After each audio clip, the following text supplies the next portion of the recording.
Welcome back to the podcast, everyone. Today I have a returning guest. I haven't seen this man for over a year and a half until recently, and we decided to have him back on the podcast. In September, he released a new album called Spiritual Eyes, so I'm excited to talk to him about that and just honestly catch up. It's my pleasure to introduce Kingdow. Thank you for having me, man. This is going to be fun. You were on the podcast when I was still Triple H NAST. Can you believe that? Yeah, bro. January 2020? Yeah. Was that 2020? That was 2020, man. Yeah. No, I feel like it was before that. Or maybe... Well, we got in contact, I think, like December 2019, and then we set it up in January. Got it. Yeah, dude. It's been these past 2 years have been a blur, honestly. Yeah, bro. It's been the longest, like years of my life. It feels like within, like, just so much has happened, as you know. Like, we've all gone through ups and downs. But I definitely feel like I've definitely transformed a lot in terms of, like, my mindset and who I am. So I'm sure you feel the same way. You went from Triple NAST to, like, NAST podcast now. So yeah. So you released 2 projects during the pandemic, right? Yeah. Well, 3 actually. 3. Yeah. So I this man's working hard. Yeah. So like after the whole pandemic happened, I released my Energy EP on my birthday, April 24th of last year, and then the fall, I'd say like around September, I released Top Down Part 1, and then Spiritual Eyes is the latest thing that dropped last month. So hell yeah. Yeah. It's you're definitely one of those artists that I see with each project.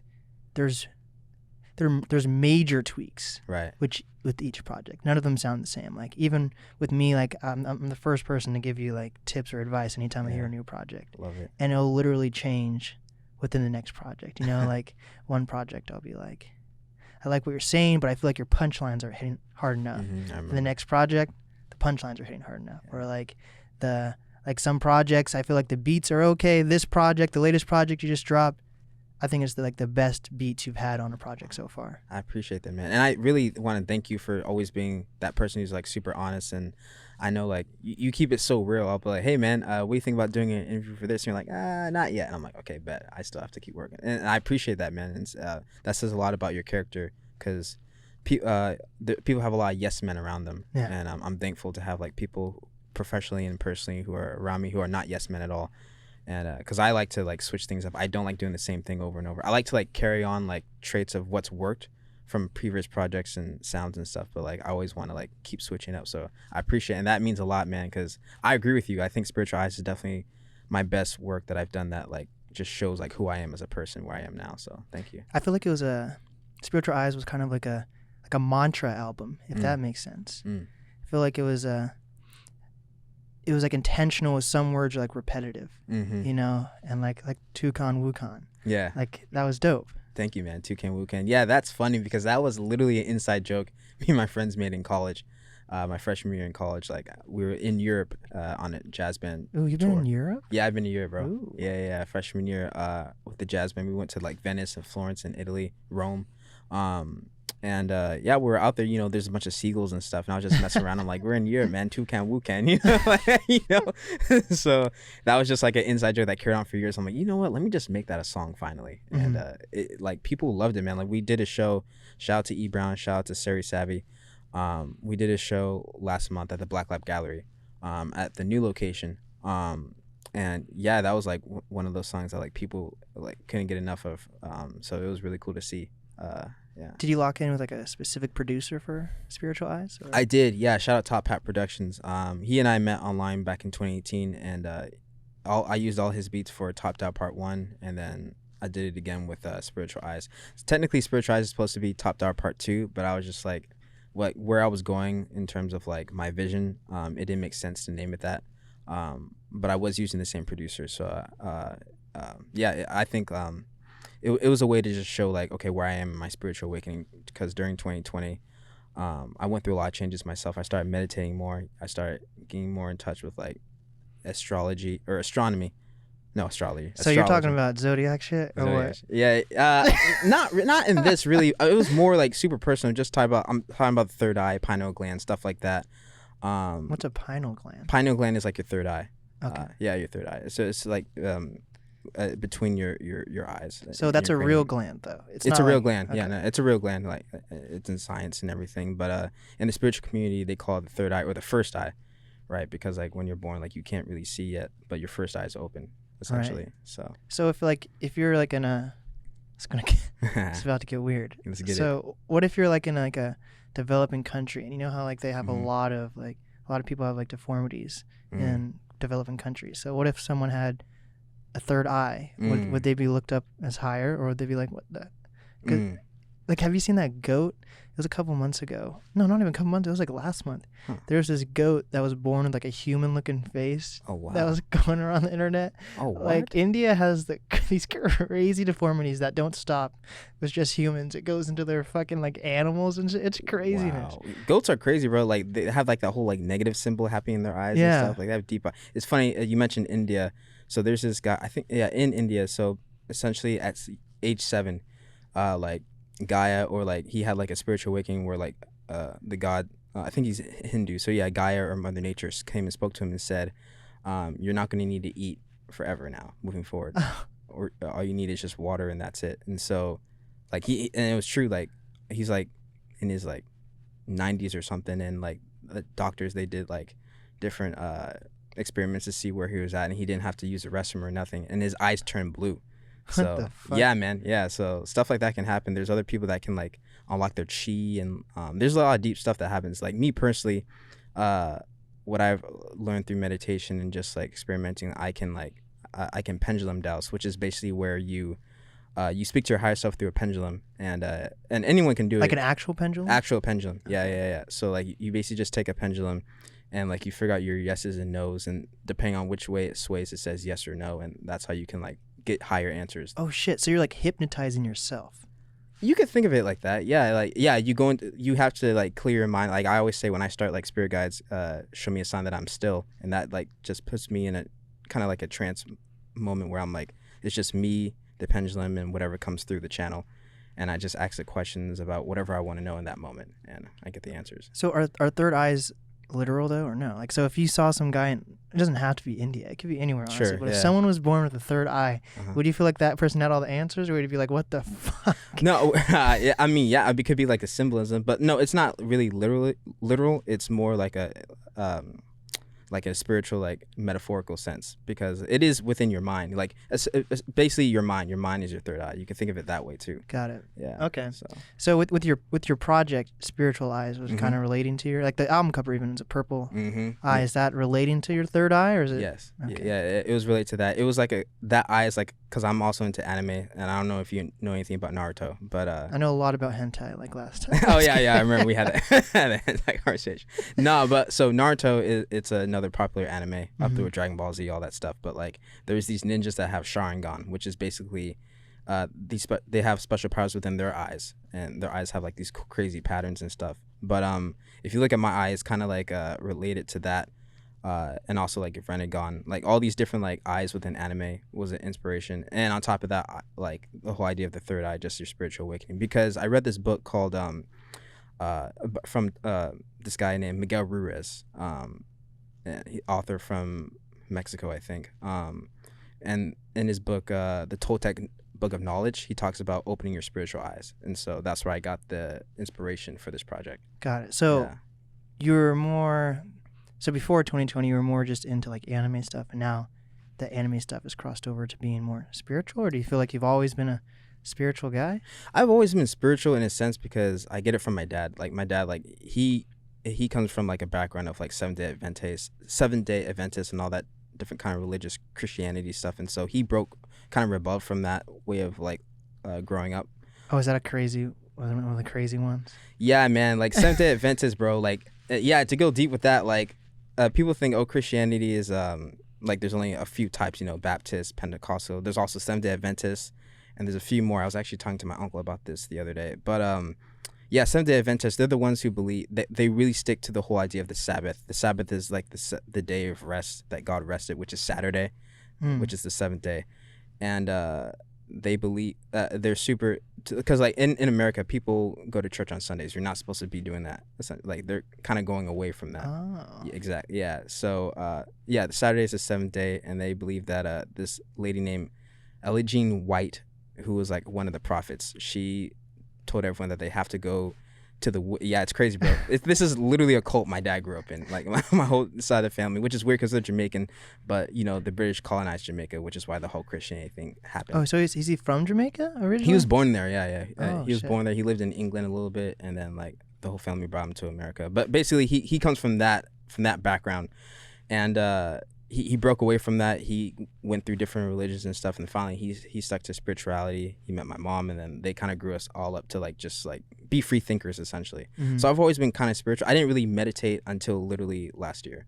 Like I tried it in college, but I was I was still distracted. He was hanging with the boys. Yeah, hey, hanging with the boys, just doing crazy shit you do in college. So yeah, the crazy thing about the whole pandemic, it allowed me to like just have that time to like really go within myself and figure out who I am. And that's when I was like, yeah, okay, the spirit has been trying to talk to me forever, so let me finally take the time to listen. And yeah. Okay, so how long do you meditate a day? Like, do you meditate like every day? And yeah, I try to. I mean, like I was a lot better, like I'd say like a few months ago, but I try to like get in at least once a day. Like I used to do it for hours. Now it's just like it's gotten to that point, like even if I just meditate for like a few minutes, I can still get the same effect I would as if I did it for hours. So and what do you do when you meditate? Are you just like sitting there in your room, or? Yeah, lotus position, all lights are turned off, all fluorescent lights. I like to have some like calming music in the background, but I turn my phone face down, and I get candles. I put those in front of me. Sometimes I'll wear my different like spiritual jewelry. Sometimes I won't. Wait, do you have spiritual? Is that spiritual jewelry right now? Yeah. So this is cornelian. This ring right here is cornelian. It's essentially it represents the heart space. It's good for your heart chakra. Okay. I also have a Cornelia necklace that I always wear too. And these are just these were just cool rings that I was getting for a music video shoot, bro. Oh shit! Is that a skull? It's a skull. Yeah, bro. There like you go. I went to so the Alderwood Mall. Yeah, Alderwood Mall. I think it's not Silver Safari. Yeah, I think it's Silver Safari. I think it is. Yeah. That whole spiritual jewelry kind of place. Yeah, and like you do piercings there too. Exactly. Yeah. So I literally went in there to get, I think, a few things for my dad because his birthday was coming up, and I saw these rings, and I was like, oh my god, like, because I'm not a ring person at all. Yeah. Like I'm more of a bracelet necklace guy, but then I saw those rings, and I was like, okay. My friend, shout out Peter Lucas, he has his own Full Spectrum Performance YouTube channel and Creative Chat channel. But he's very into spirituality too. He's the one who taught me how to pendulum dowse. But he was saying silver is good for manifestation, so make sure you wear silver. So I saw these and I was like, okay, let me. Hey, I wear silver. Exactly. It's because my family gave it to me. There you go. Like, yeah, man. And look at you now. Now you got NAST podcast, so it really works, bro. It's crazy. Damn, I didn't think about it that way. Yeah, man. Silver is good for manifestation. So ever since he told me that, like I always like made sure to. I don't wear these like all the time. I wear them for like if I'm about to perform or if I'm doing something Kingdow represented or meditating. So have you ever been to Tech City Bowling in Kirkland? No, I haven't. So I guess it's an all right bowling place. Yeah, but I think they kind of are expensive for no reason. So anyways, I go there like last month or maybe 2 months ago now. I don't know months anymore. Yeah. Okay. I feel you. But I go there and I decide I go bowling, and then at the end I'm like, you know what, I want to hang out at this arcade. Mm-hmm. So I went ham on all these arcade games, and I get a fuck ton of tickets. And then the only prizes there are like, they don't even have candy. It's just like fucking those little parachute men and some shitty rings. And I went ham and got like 5 or 6 rings, because that was the only thing they had really that was somewhat cool. There you go. So that's the only time I've ever worn rings. And then it turned out they were so shitty. Like they were like blue, purple, red. And after a while, they would like leave the blue mark on my finger. Right. And then it would just turn like silver or steel. Like, wow. You guys really scammed me. You got me really interested in these fucking arcade games, and your prizes just suck. So let's boycott Tech City Bowling. Facts, right? Gotta sue them. No, I was gonna say, if you need like a place to get like really cool like actual jewelry that's not gonna like taint on you or anything, go to an arcade. Right? From an arcade. Go to Vision Book Quest in Everett. That's actually where I got this Cornelian ring. These 2 rings right here. And I got my pendulum there. I should have brought it today so I could show you. Are you into what is that shit? Mood rings?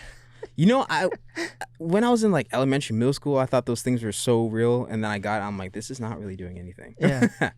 Yeah, man. So with you, I feel like you spend a lot of time like up north. Like how does that? Do you think that hinders your music at all? Being surrounded by just up north artists versus I know you came down for like Fremont Fridays. Yeah. But it seems like the majority of the stuff is just up north. For sure. Yeah. I mean, like where things are now in terms of like you know, like now things are like becoming way more regulated of like where you can go. Like now they're really splitting between, okay, who has the shot, who doesn't, and the different places I would normally go, I can't go no more because of like my own morals and like where I am, where I stand with everything. Like to each their own. But that this guy's an anti-vaxxer. Let's shame right? him. Boo. Right? No, for sure. No, I that might have a part to play because now it's like, okay, normally I would go to these events or that show or whatever, and it's like, okay, I can't now. But outside of all that, it just really depends on what the thing is. I mean, a lot of my work has been up north, and that's only because of the people, like my team's up north. You know, my videographer, my engineer, like artists I work with, like Sari's one of those exceptions because he lives all the way in White Center, but like we all get together. He lives in White Center? He lives in White Center. So he comes up to you then? Yeah, we try to meet in the middle in Seattle, but like 9 times out of 10, depending on what it is, like, yeah, he'll come up north usually. And Sari Savvy is also a NAST, who's actually a Triple H NAST podcast guest. Yeah. Shout out Sari. So have you always been working with Sari, or is it more recently that you and Sari and E. Brown all started connecting?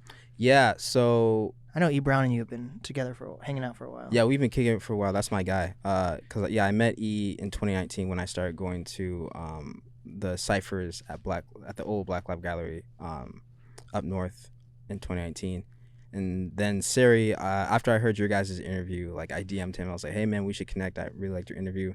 But nothing really happened until like the pandemic happened, and then like E and I went live one day, and then Sari hopped in, and that's how we all started, you know, kicking all the time. We made our song Expensive that we dropped January of last year, and then after that we're like, hey, all right, we should, you know, just keep working on stuff. So we're actually putting together like a trio project that we're gonna drop next year. Hell yeah. And do a show around that and everything. But yeah, I mean, I'm not opposed to like working with more people or going this way or that. It's just I guess it just depends on like the climate or like what I got going on. Like I don't really force things. Like I was a part of Marshall's music video, and that was just organic.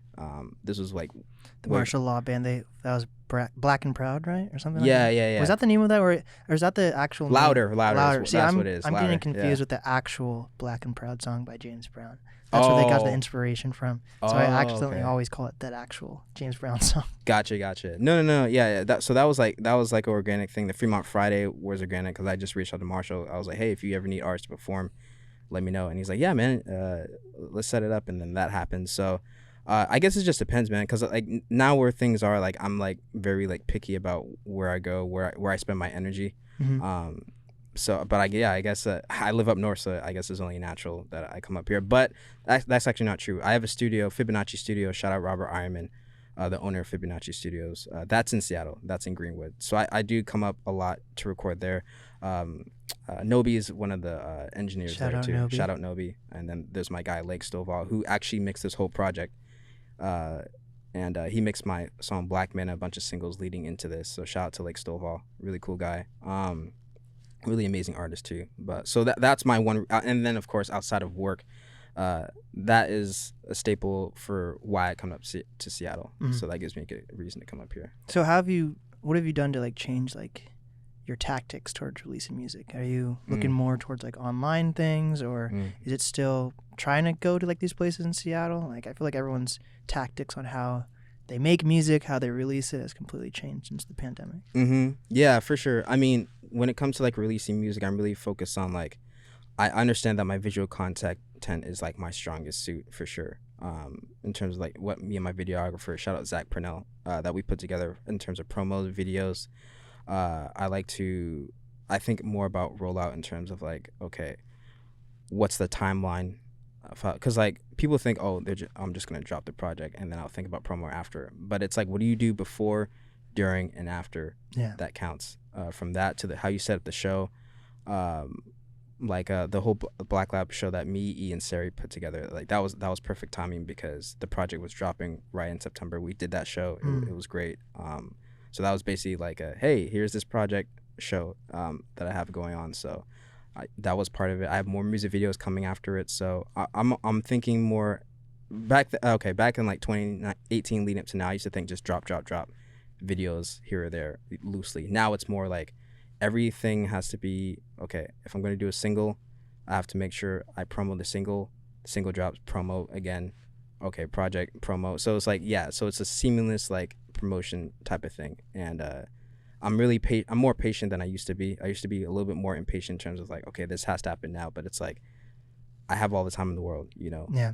And I think a lot of us independent artists think on that major label idea in terms of like, oh, I have to drop it now because I'm competing with this person. It's okay. It's good to be on that, like, if you want to get to this certain level, you want to think like bigger artists, but realize it's a marathon and everyone has their own journey and how they do things. Yeah, I wonder if release dates matter as much now. Maybe Drake and Kanye still mattered a little bit, but like one of my new favorite albums is, I don't know if you know who Lute is from Dreamville. Oh, shout out Lute, yeah. He Lute's dropped, I think he dropped his, it was either a Monday or Tuesday of this week. I think it literally might have been like a Monday.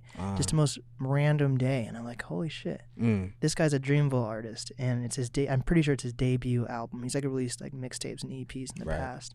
But I was like, if someone like Lute is just dropping whenever, maybe it's an actual important day to him though. But I wonder how much release dates actually matter, especially during this internet age. I'd say they matter in terms of like, if you want to make sure your album or project gets the most eyes, don't drop when major artists are dropping. You know, like that's one thing I learned quickly, because I mean, I dropped my project. I was like, yeah, it's the fall and I have a show come around. But I think like Drake and Kanye both dropped their albums around the same time.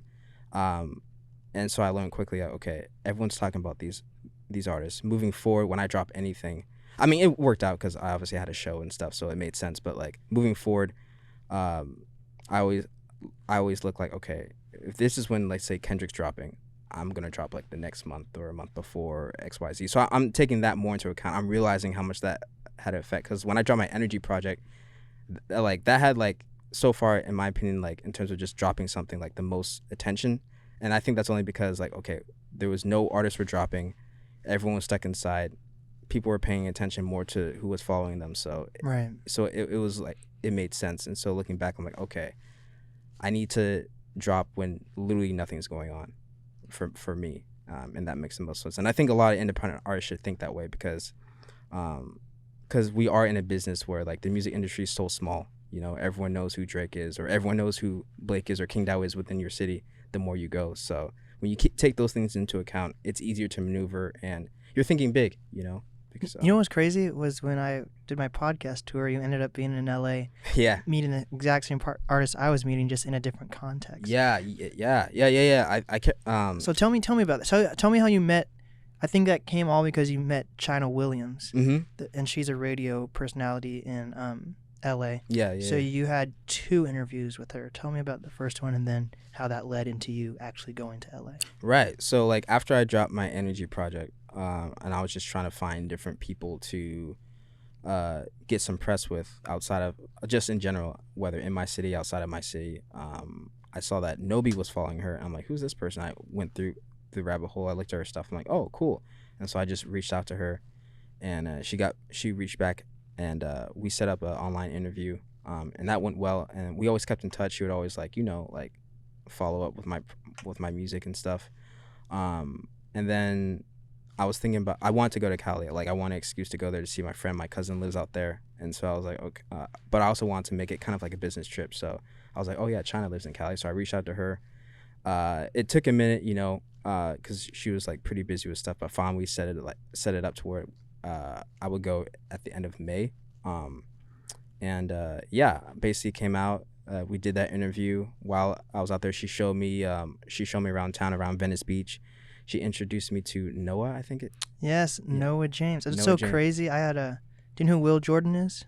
His name sounds very familiar. He's out of Tacoma, and I'm pretty sure he's signed right now, or has some type of deal. He's dope. He's been around for a while. Wow. And basically, he's like on tour right now. Oh, sick. And Noah's actually hosting his show in LA, and I was like, oh shit, that's crazy. That how I met Noah and then interviewed Will. And then definitely not because of the podcast. For sure. But it was just crazy to see like how Seattle artists and LA artists, some know how to do that connection. And like it seems like LA is more open to hosting Seattle artists than Seattle artists are to. I haven't really seen LA artists come to Seattle and Seattle artists be like, "Oh, come on my show," you know. But it seems like a total reverse in LA. For sure. Yeah, that's interesting. I mean, I'll just speak from my experience. Like, I mean, there's not many shows in Seattle besides, like, I mean, there's you. Shout out.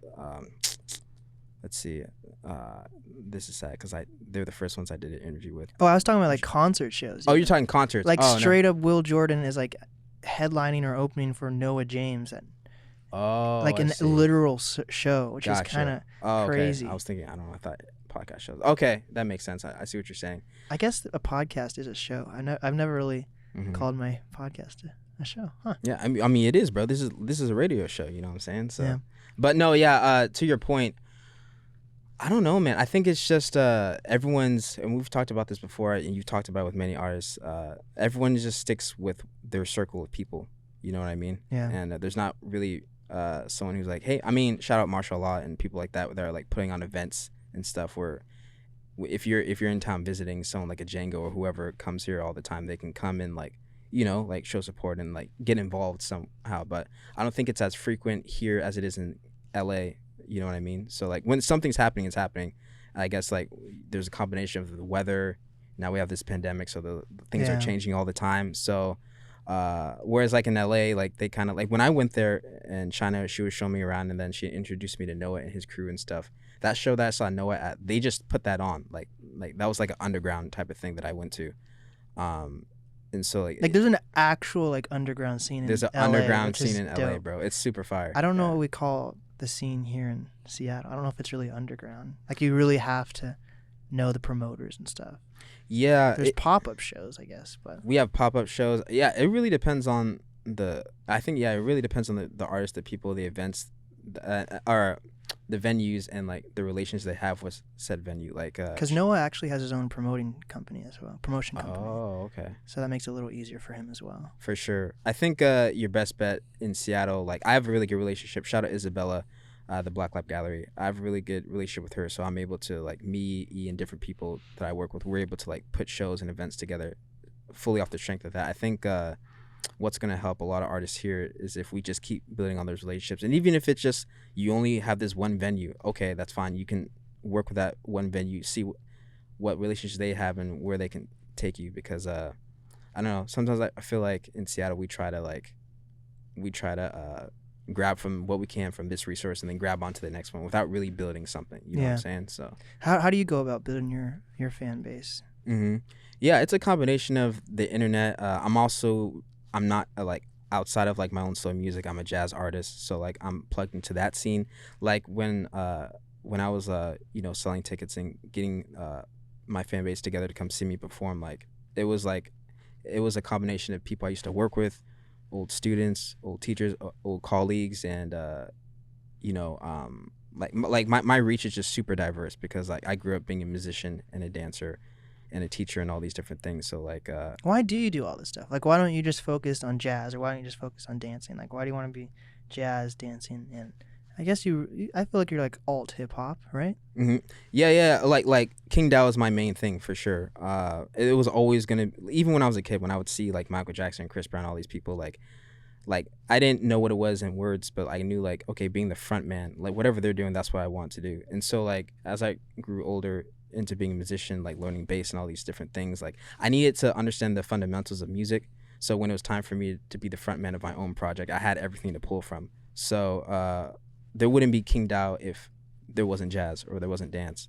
You know what I mean? So it's like all of that. And I think that's the difference between like someone who just raps versus someone who's an artist. Like someone who's an artist, they can pull from all different aspects of their life, you know? Like, okay, you're Blake, and your NAST podcast, but to get to here, you had to be into like, you have so many different artists, so you have so many different ideas and things to draw from, to relate to. You're super relatable. So and I think that's definitely helped me, because if I was just one-dimensional King, just the rapper, I wouldn't have any other life experiences, you know what I'm saying?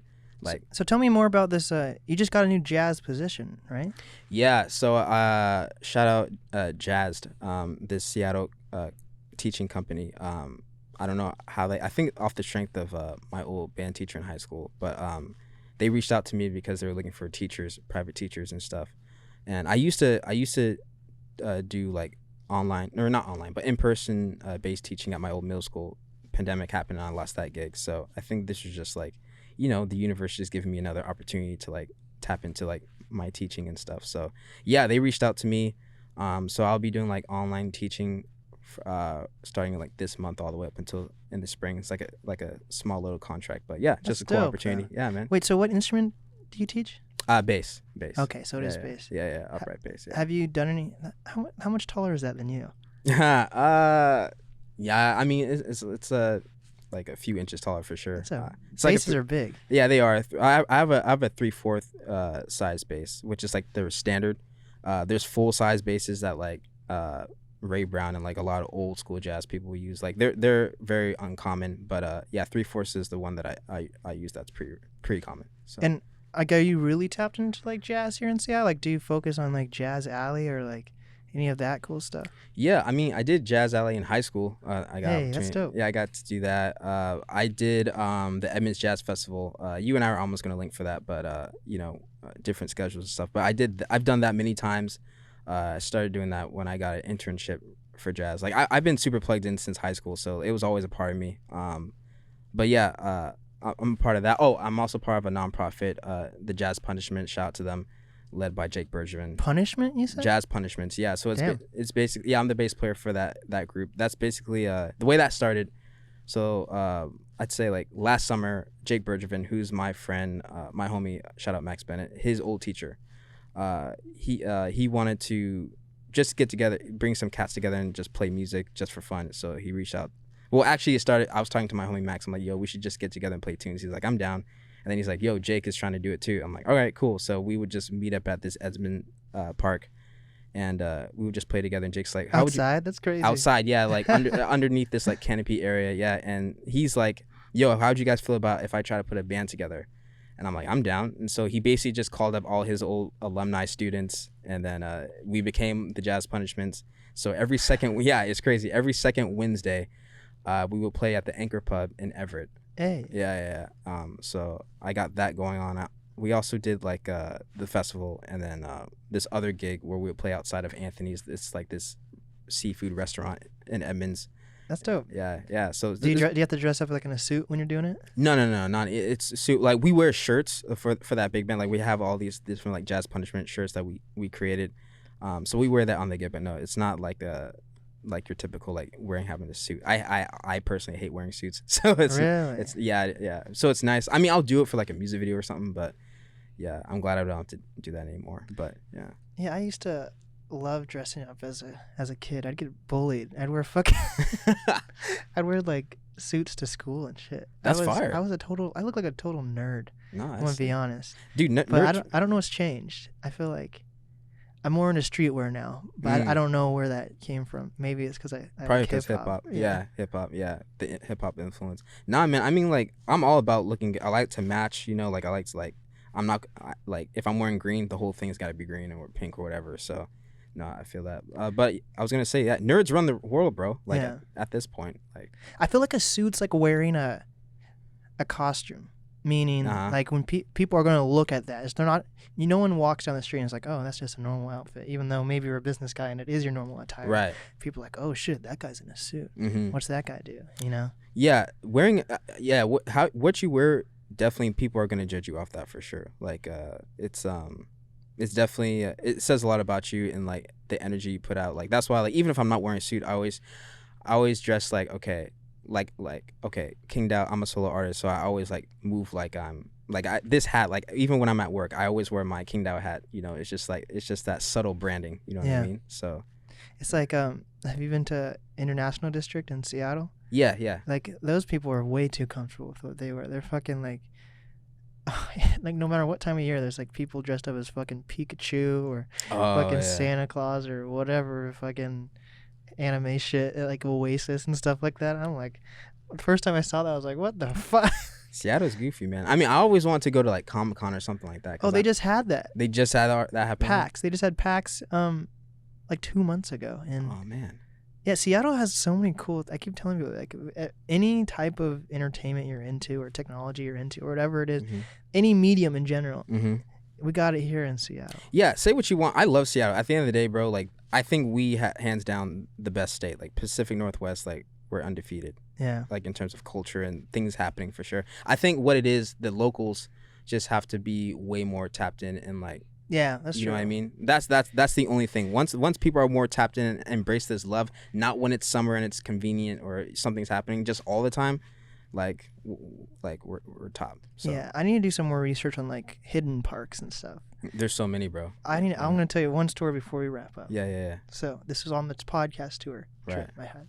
So it was a road trip. I drove there and back. Uh-huh. And on the way back, we decided to go to this secret park along the Pacific Coast Highway. Okay. Did I say Pacific Coast, not Pacific Coast. Pacific Coast Highway. Yeah. Have you been on the Pacific Coast Highway before? The PCH? Mm-mm. It's crazy. Like it adds an extra like 3 hours to your trip. Oh damn. Because it's like a 2-lane road, but it like literally cuts through the mountains on the coastline, and like you're literally driving above the clouds. It's wild.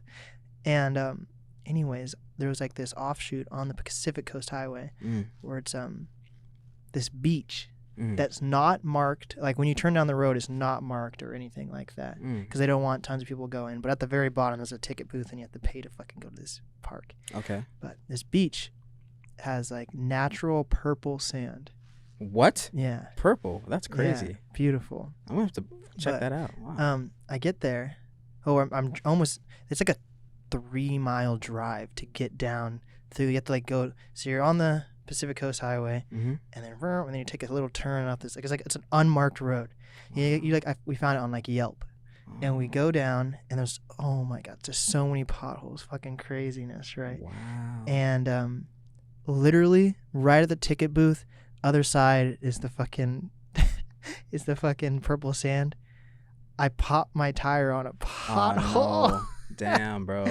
And then I have to drive. We get it fixed, and then we're on the Pacific Coast Highway, so there's no towns nearby.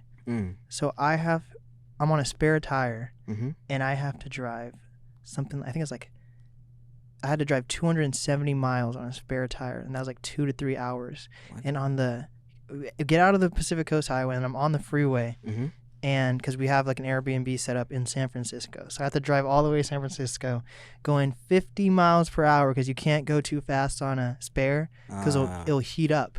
Oh, really? Yeah. So, and the speed limit in California is 70 miles per hour. So everyone's fucking honking. It was terrible. Like if I sped up I'd literally smell burning rubber. It was man, that's sketch, bro. It was a mess, but I got to San Francisco and I'm here today. But I want to find more parks like that here in Washington because I bet there's tons of parks like that because I've been really obsessed with them. Now it's raining, so I have to figure out what to do. But I've been really obsessed with going to parks, which could sound weird. No, dude, parks we have some. I mean, there's Magnuson Park in Seattle, which is really cool. I mean, just like, as you know, you're from Snohomish, so you could just go out. Like, I mean, we kicked it around your neighborhood, bro. Yeah. You're like basically my backyard. Your backyard is literally a park. But like, if you're trying to, I mean, this is kind of unrelated, but like, I don't know if you've been to Anacortes. Yeah, I've been there. Anacortes is really cool. Like, I mean, there's like a really cool beach area that I went to with some friends, and like, just being out there, I mean, it was so dope, bro. I was like making TikToks and meditating out there. Like the beaches out there, we have really cool beaches. I think we sleep on our beaches here too. Yeah. See, we need to get away from technology and head to your nearest beach today. Yeah. The moment you're listening to this podcast, if you're at work, drop what you're doing, get in your car or your motorcycle, or your bike, or the bus or the train, and head to the nearest beach right now. Facts, know? Bro. Yeah. I what I've realized, bro, real quick, is that like the more I just decide to tap in sun gaze and just be literally in nature, it's really just like kept me at peace and stuff. So maybe we need another Instagram like shutdown like we had the other day. I need to I really feel like I need to do it by myself. I need to get I need a vacation by myself.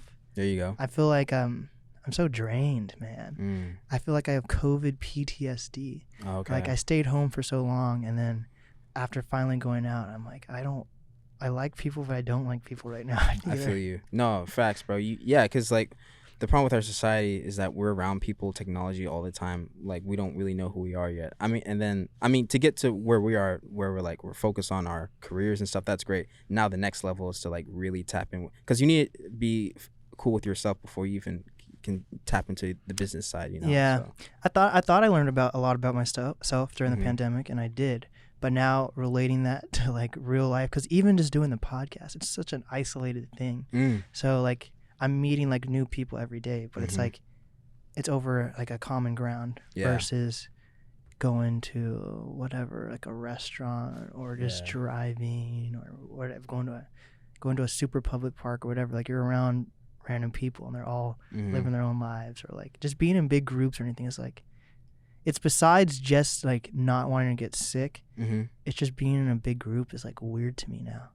It's fucking, so and then like I'm getting to the point where I'm just pissed off driving down the road. I'm like, Jesus. Like, I've almost been in like 10 different car crashes in the past 2 weeks alone. Oh, damn. I'm like, Jesus, people, I don't know if it's just me or me just noticing it more, but I'm just like, people can be so slow. I'm just going to say slow. No, I feel that. Have you tried like biking around? Just doing something like that where you can. Bro, you've seen, I tried biking on my, I'd have to put a bike in my car and go somewhere. Like, I've tried biking around my neighborhood.